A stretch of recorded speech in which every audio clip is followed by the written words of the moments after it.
What's good, guys? Welcome back to another episode of Island Rides. We got a very special car today. This is probably the most perfectly fitted car on the island, and I'm super happy to shoot this video. I'm actually lucky to be the first guy to actually see it in its current state. The owner has pretty much put in a lot of work into this car, and man, you guys are in for a treat today. Say what's up, brother. How's it going, guys? Tell everybody your name. My name is Shayne, and this is my 2018 Subaru WRX STI. So before we get into the build, actually, let's start off with, when did you get the car and why an STI? Back when I was a kid, I lived by a neighbor of mine that owned an 06 Hawkeye. Just hearing the sound of the car constantly every night coming home from whatever job he worked at, I was always curious on what kind of car it was, and I asked a lot of my uncles and stuff, and they told me, oh, you know, that's a Subaru. And I was like, oh, what kind of Subaru? They're like, oh, it's an STI. Basically, every time I saw that car and heard the car, I just would always constantly drool over it. And I told myself one day, I was like, dude, I'm gonna have a car like this, and I'm gonna make it sound exactly like that. And, you know, as a kid, you kind of just have these crazy dreams and stuff, but we're here today, so that was pretty much the putting dreams into reality, boys. Yep. That's what it's about. So let's actually start with the first few mods that you actually did to this car. The only thing that I have on this car to this very day from the last 2 years that I put on during that time is these bags. That's about it. Everything else is completely changed. Just taking a walk around, looking at the fitment. So what does everybody know you as? Everyone knows me as Dr. Fitment. I kind of got this side job going on about 2 years ago when I started getting into like the whole camber and stance scene. I rolled fenders for myself on my Civic to fit like some crazy aggressive wheels at the time. One of my friends were like, oh, you know, you do this all the time for your own car, and like you're probably one of the only guys that knows how to properly like roll fenders now. You should like do it as a side business. And I just kind of banged it out from that point on, and here we are today. People kind of know me as Dr. Fitment because I work on their cars to get their camber and stuff dialed right, and as far as wheel specs goes, I try to help out as much as I can. But yeah, that's pretty much like my side hustle and how I came about with that name, Dr. Fitment. No, yeah, that's super respectable, because when you start off with just doing your own thing. Right. And then I had to fuck up my own car to get. Yeah, so you had to actually go through the trials and the tribulations. Right. And then finally, once you feel like, okay, I'm actually pretty good at this now, what you can take from that is the things that you learn how to do in your own garage. You can kind of create a little business for yourself. Yep. So that's mad respect for doing that. So what kind of wheels have we got on over here? Workmeister S1 3-piece. Specs are 18 by 10, -6 up front, and a -8 offset in the rear. It's 215/35 tires. I believe these are Nexons? Yeah, Nexons. Running on, I'm assuming, full exhaust? Yes. So current exhaust setup is a ETS rotated downpipe. It goes down to the ETS mid pipe to a NVIDIA Q300 catback. I had a Tomei. How was that sounding? My neighbors fucking hated that exhaust. So funny story is I traded my friend for my Tomei for this exhaust because the Q300 actually supposed to have a resonator inside. Found out when I pulled it off, he cut his off, so it sounds like pretty much like a Tomei but with quad tips. I told my neighbors like, oh, I'm getting rid of this exhaust today, and they're like, oh, thank you, like we appreciate that so much. Boom, I put this on, turn it on, they just came out like, we thought you changed it, and I was like, I did. Sorry. So this little lip extension over here came like that, or you added that little touch on? Subi Speed carbon gurney flap. I was thinking about getting a big wing, but I personally feel like big wings only look good on wide-bodied cars. So I just wanted something small to like accentuate the stock wing, and I found this piece online, and I was like, dude, this is perfect. When I got these new wheels, the tire size I got was a little bit too small, so my front lip was just banging everything. So I wanted to find another lip that still made the front bumper look good, but it kind of didn't go down so low. So this is just like an OEM style lip. I still got the white one on the side just for shows and stuff, but this is what it's going to be for just like daily driving. And we have the OLM style side skirt extensions also painted pearl white, just to kind of bring the body a little bit lower. So off camera, you kind of told me how you landed on the seats. So let's actually talk about the seats, because these are really nice. These are the Status. Forgot what exactly style they were, but I actually got them locally from a guy on Facebook Marketplace. Shout out to Marketplace for having the fucking deals. Oh yeah, that's the best. So they're full carbon rear backing, and they're actually reclinable as well, so I get my comfort, and that carbon in the back just looks beautiful inside too. So Alcantara? Suede. suede, full suede. As for this cage we got in here, This is the 6-point Cusco cage for this car. This is actually, I'd like to say, a modified version of that, because when I had gotten this from a good friend Ryan of mine, these rear kickers actually went straight behind the seats and went toward the rear struts. The only downside to when I put it onto that was, like, I wanted to keep my rear seats, because you know, I mean, even if I don't have passengers in the back, I just feel like having the seat there kind of has a barrier to the trunk. I actually took this to a good friend of mine, Jeremy. He's known as Red Zone Tuning, and he actually helped me cut these rear kickers to a certain measurement and welded a plate onto it so we could get them into the trim. I'd like to say this cage is pretty much like one of one, because I had to do some custom stuff to fit it the way I wanted to fit it, but I think it came out dope as hell. the blue looks really good. It stands out quite a lot when you look at it, especially. A lot of people were like, oh bro, you should paint it gold or paint it white or something, and I'm like, dude, you gotta see it in person before you tell me to repaint it. Especially with the rear tail lights I have, it just contrasts the red like so well. As far as performance goes, this is a built short block with rods, pistons, bearings, and case bolts. It's only meant to hold like high 500s, low 6s at most. Unfortunately, when I did buy the car, I started putting some engine mods into it in about October of 2018, and I got it tuned. I'm not going to say what tuner tuned the car at the time, but the engine did go. I had the engine pulled out, I ordered all the parts, and at that time I just went ahead and kind of got the main stuff out the way so that I wouldn't really have to go back into it when I got it rebuilt. I gave it to a good friend of mine. His name is Kagan. He does a lot of the Subaru builds here on island. Now on this current setup, I made about 520, 540 wheel and about 510 torque. That's on ethanol. So let's open the hood. Let's see what we got here. Again, guys, look at that cutout. Oh my god, you did the cutout yourself? I put the plate on. I had all the fabricating work and cutting work by Precision Fabrication Hawaii, so big shout out to dope. Aaron for this. I got an ETS front mount intercooler, the ETS rotated turbo kit, the Tile 44mm wastegate with that custom wastegate dump through the hood, IG fuel lines and rails, Cobb Flex fuel kit, and a tile blow off valve.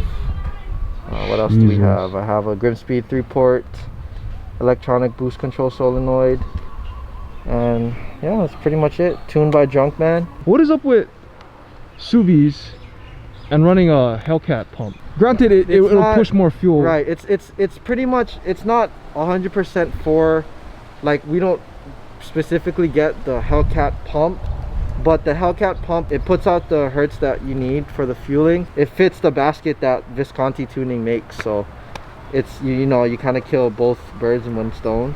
Yeah, so that's actually pretty cool that you rig a American muscle car, right, that's why people into are like, what the fuck, you have a Subi. Hellcat pump in this? Yeah, just the crossbreeding of that's pretty cool. Feels a lot quicker than my old setup did on pump, so I'm guessing maybe around like 450 on pump gas, especially with, you know, it's more of like a show car and a stance car than it is a race car. Yeah, at least you get a little bit of everything with the build though. Yeah, you know, that's kind of what that was kind of my goal with building this car. I wanted to do like a hybrid between a stance car and a full-blown like power car. I didn't see anyone else do it, and I was like, you know, fuck it, like let's fucking just send the ball and just do it, you know. I just want to stick out, you know. I want to be different along the rest, so that is sick, bro. Let's go for a little drive. Transmission built? stock trans. Stock trans. Stock trans in an STI can hold up to like 1,000. Really? Jeez. That's better than a GTR. Probably the only like good thing about this car is the trans. So are you dumping a little extra fuel in for the backfire? Or is that just because of the contour of the It's exhaust? just the way the tune is.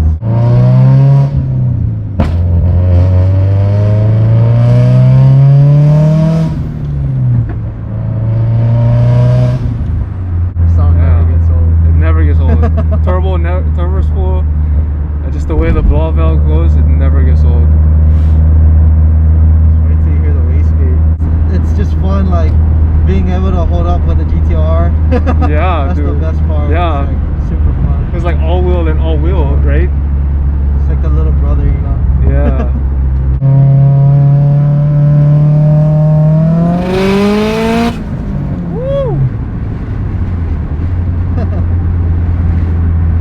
Never gets old. That's never gonna get old. When you're upping what, 4, 5K, that's when it starts to scream, yeah? Yeah, when I open it up about, I think, yeah, about 4,500, 5,000 it opens. Jeez. When I go above 16 pounds, I believe, wastegate pressure from my springs that I put in is about 17 pounds, I believe. So anything after 17 pounds, it'll just straight scream. Well, comparing from the last island ride, so when I was sitting in my boy's NSX, at least these seats are more comfortable, more suitable for friendly to bigger big guys. men. Yeah. Big boys. It's all smiles per gallon car. There's no doubt about it. It's just all smiles per gallon car.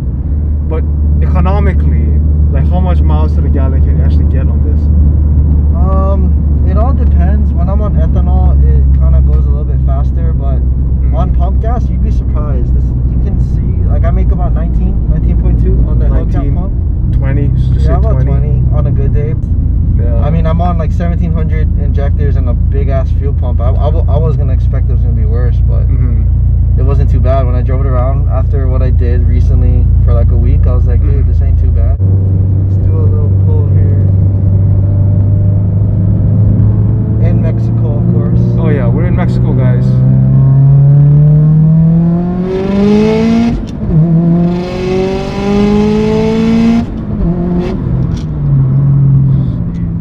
Oh, look, we got a Challenger. Let's see if we want some of this pump gas special. Oh, he's coming. Wait, no, dude, that's a fucking demon. We're good. We're chilling, boys. That's a fucking Hellcat demon. That's a demon. 800. Look at the license plate. 840 horsepower. Let's grab your fucking GTR, bro. Hell no, I wouldn't even amount to that. Oh shit. I think we're gonna put both of our motors together. I knew I saw flares. Yeah. I was like, that doesn't look like a regular Hellcat. If you didn't have an STI, what would you have? When I was looking around for a car, it was either this, a fucking GTI, a newer GTI, or a Type R. To me, like the body of this car, I really like the way the body looks on this. A lot of like the older Subaru guys don't really like the newer gen, but Yeah. I don't know if it's maybe because I was born in like the newer age where I think this car is really nice, but Yeah. I feel like it's a good mix of like what the newer cars look like and a little bit of like older too. It's a perfect car to modify, you know. Oh yeah. And it's not crazy expensive to do compared to Yeah, I mean like a freaking other builds. M3 or something, you know. Oh, BMW. let me get started. Yeah. Funny story is I actually really was gonna trade this car in for an M3 like a month ago. I was looking What? at a Yas Marina blue one. It was 6-speed standard. Because the automatic trans I guess is super weak, so I wanted to get the manual trans. Yeah. And they had it. So I was gonna trade it in, I was gonna part this whole car out, and then I was like, you know, had some encouragement from my girlfriend, and she just told me, you know, like you put so much work into this car already, you might as well just finish it and just keep it, you know. Same thing goes for anyone that builds the car. If you ever feel like discouraged, like you're not the only one, you know. Yeah. It's the whole car scene is really stressful, you know. I'm telling you, like if you guys are watching this and like thinking about getting into it and stuff, like my biggest advice to you guys is to just take it easy and take it day by day, because you know mods come and go, money doesn't come fast, you know. Yeah. Preach, bro. Your respect doesn't happen overnight. You know, you do things to help the car scene and the community. That's what makes you, you know, important, and that's what makes you big and makes you famous or whatever. You're trying to get clout or whatever, but Yeah. you know, you can have the craziest car. No one will give a fuck about you if you're a dickhead, if you're not Exactly. humble, you know. So Preach, bro. For real. you know, like this dude has a fucking GTR. You don't see him like fucking flexing everywhere. Like, oh, I got a fucking GTR. Like, I know some guys that have like some crazy cars, and all they talk about is their fucking car. Like, those are the kind of guys that you can't even have a conversation with if it's not about their car. I got so much hate for doing this whole camber setup on this turbo kit, and it's like, dude, why are you guys so angry for? I Like, know. it's my car. Like, at the end of the day, you're not the one driving it or putting money into it. Like, Yeah. you know, Especially for the guys that don't even have they a don't car. own it. Like, what Exactly. the fuck? Exactly. But, And it's like people don't understand that. It's like, do you know how long it takes to actually, for one, get the car, yep. two, plan it out, and then Make all the monthly work payments, in. insurance, registration. Yep. Yep. It's a lot, you know. Like, Yep. granted, like I'm 22. I'm still young, so I still got a long way to go. But it's like, get me when I got first into the car scene. Like I was telling Lance earlier, I had a Civic. You know, it wasn't the coolest car. It wasn't fast. It wasn't turboed like everyone Yep. else. You know, at the time, everyone had like a standard car. You're not, you know, like they had like a Civic SI, or even some people even had like Subarus and Evos and stuff, and they talk shit about me because I put like expensive suspension and wheels on the Civic that's not even like a fucking SI model, you know. And it's like, Yep.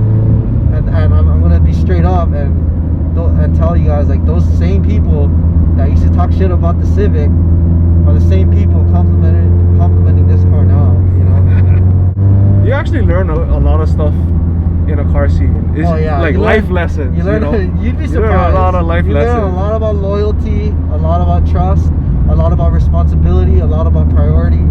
It's a good thing, you know. A lot of people are like, why you guys spend so much fucking money on your cars and Yep. stuff, and it's like, it brings so much happiness, and you know, it keeps a lot of people out of trouble, and it does so much more benefits than it does taking money away from you, you know. Yeah. Like, money comes and it goes. Like, Yep. happiness doesn't. I believe that. Yeah, happiness doesn't get easily achieved, you know. Man, my boy is preaching right now. People think like, oh bro, like, dude, how do you put so much money into your STI? Like, how do you do all this shit? Have you guys ever heard of a firm?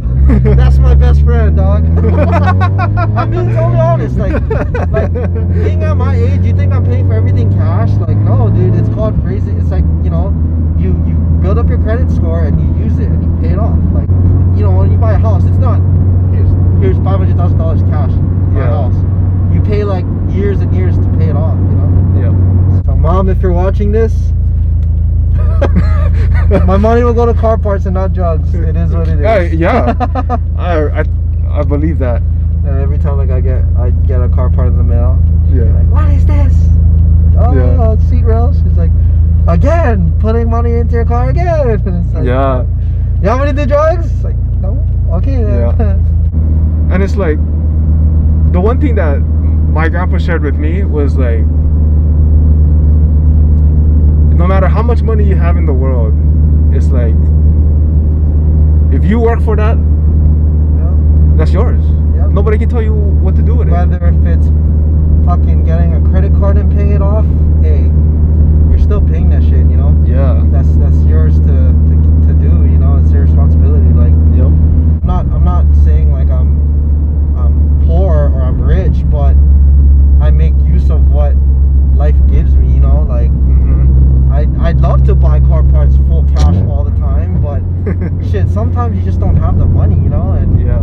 fuck, And especially for the emergency parts. exactly, that's another thing that I was just gonna mention. When you're building a car, besides modifying it and making it nice, shit breaks, you know, maintenance happens, and sometimes it just, like, I'm gonna tell you straight up, bro, if I didn't have to, if this car didn't blow up at the time it did, probably wouldn't be where it is today. Yeah. Because that's kind of what sparked me to put more money into it, was blowing it up, and I was just like, fuck it, might as well, you know, like, yo, Yeah. like, But doing it right, though. right, of course, right, Yeah. you know, taking all the right steps and finding a reliable builder that I can trust, you know. So you just gotta do your research with everything when you're building a car. Parts, people who you can trust, spending how you're gonna spend your money, prioritizing. Like fuck, eating ramen. Hey, that's all you. Yeah. I'm gonna tell you straight the fuck up. It sucks. After the 6th day, holy shit, that shit tastes like ass, bro. I tried it. I was like, nah, fuck it, dude. I need injectors. Bro. I need ramen all week, dog. Holy fuck. After the 3rd, 4th day, I was like, dude, I can't do this. Dude, true story. Back in elementary school, we would go to my grandma's house. Every day, this is how I got fat. Every day, I would eat cup of noodle. When the things come out of the mic, I would throw the Vienna sausage inside the cup of and noodle. the egg. Yeah. Mix the egg. Yeah. I still do that. But then now, I cannot even eat Simon anymore. My stomach is just gonna go crazy, dude. Dude, or you ever had sardine and egg? Oh, bro. Fucking Filipino mom. Filipino. My struggle food was a sardine and egg, Vienna sausage. Yup. You ever had the fucking or just bowl and tomato rice. Or salad. You ever had that Salisbury steak in the red bowl? That's the one, bro. With the gravy, just cut onion. Oh, dude. bro. I can relate, bro. I remember growing up, because my parents are young, so I remember growing up, fucking buying that shit at Don Quixote for like two, like the deal, like 2 boxes or whatever. Oh, I remember those days, dude. What, like, me eating those stuff now is like, oh, it just makes you feel sick a little bit, you know. But it's a humbling thing though. So just the humble beginnings is what makes you more accountable. Yeah, dude. I mean, shit. Like, life ain't easy, you know. Yeah. You want a nice car and you want expensive parts, make something happen, you know. Yeah. Like a lot of people were questioning how the fuck was I buying all this stuff a while ago, you know. And at that time, I didn't have a full-time job. And believe it or not, I was doing that whole side hustle of rolling fenders and working on people's suspension and just doing everything in my garage. Yep. I was paying off my bills and buying car parts comfortably, and guess what? That shit made me happy, you know? Yeah. I didn't want to work a 9-to-5 job if I can be my own boss, make my own money how I want to make my own money, and like, Preach. you know, like, a lot of people need to realize in this generation, like, having a job is innocent, you know, like whatever the fuck you're doing. If you work at McDonald's, Yep. if you fucking, you know, sign waving for Papa John's or whatever it is, hey, you still get a fucking paycheck, you know, like. Yep. So I try not to dog on anyone, like, on how they fucking make their money or whatever, because I used to fucking deliver pizza, bro, for Domino's. Oh. And, you know, starting, I think my first job out of high school, my starting pay was like what, $9 an hour or some shit like that, and I hated it. Now it's like we can play with our cars a little bit, you know. Yeah. We're still young, but at least we can have fun now. I really appreciate you being on today's Island Rides. Yeah, bro. Dude, for all you guys watching, this guy was preaching, and I hope he brings. Yeah. That shit turned real quick. Yeah. No, but it's all true. It is. It's all you know, truthful. everything I said is how I feel 100%. Yo. Like, I'm not saying I'm an OG in the car community, but I'd like to say I've been through a good amount of like the good and the bad about it, and you know, this guy here is doing a good thing with this whole Island Rides, you know, stuff going on this channel. It's a lot of positive stuff that is, you know, sent out. It's not no negative shit talking on a car. So appreciate this guy's heading in the right directions. Make sure you guys subscribe to him. Yeah. You guys heard that right there. Make sure you guys subscribe. Make sure you guys go follow his build. For all you guys on Oahu, if you guys need help with suspension, anything, it's my man right there. You guys gotta hit him up. I'm gonna be hitting him up pretty soon. Order new wheels for my car pretty soon, or in the upcoming months. They don't know. But you guys are in for a treat. But appreciate it, bro. All right, bro. See you guys on the next video. Catch me on Instagram at Lance_GTC. Make sure you guys follow Definitive as well. And always remember, guys, challenge your standards.